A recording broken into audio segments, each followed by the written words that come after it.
कराची में बलदियाती इंतखाबात होंगे या नहीं, इलेक्शन कमीशन केस का महफूज फैसला कुछ देर बाद सुनाएगा। इलेक्शन कमीशन ने केस का फैसला 15 नवंबर को महफूज किया था।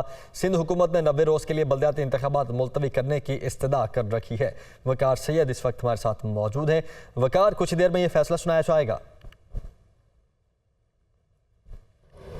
जी बिल्कुल, कराची में जो बलदियाती इंतखाबात है उसके इनेकाद से मुतल्लिक आज एक अहम दिन है, क्योंकि इससे कबल भी ये इंतखाबात कई बार जो है वो मुलतवी हो चुके हैं और जो सूबाई हुकूमत है वो इलेक्शन कमीशन को मुतअद्दिद खतूत लिख चुकी है, जिसमें जो पुलिस की नफरी है, जो लॉ एंड ऑर्डर की सिचुएशन है, क्योंकि जो सिंध हुकूमत है उसकी जानिब से ये मौक़िफ़ इख्तियार किया गया कि उनकी जो नफरी है वो या तो इस्लामाबाद में या अंदरून सिंध जो सैलाब मुतासरीन की बहाली के अमल में जो है मसरूफ़ है।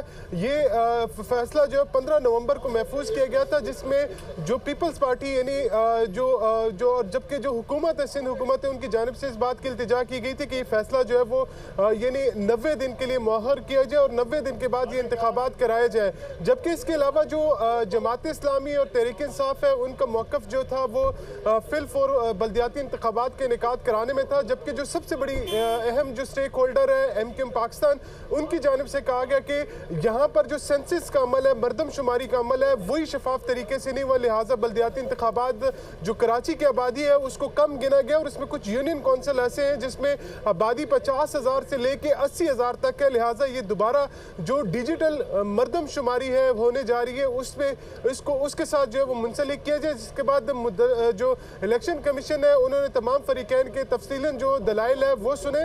15 नवंबर को ये फैसला जो है महफूज किया गया था। आज सुबह 10 बजे ये फैसला इलेक्शन कमीशन के जो 4 रुकनी कमीशन है उनकी जानिब से सुनाया जाना था, लेकिन इस फैसले में अब थोड़ी सी ताखीर होगी और जो इलेक्शन कमीशन के हुकाम है वो ये बता रहे कि फैसला अब जो है वो 11 बजे सुनाया जाएगा। वकार, बहुत शुक्रिया आपका।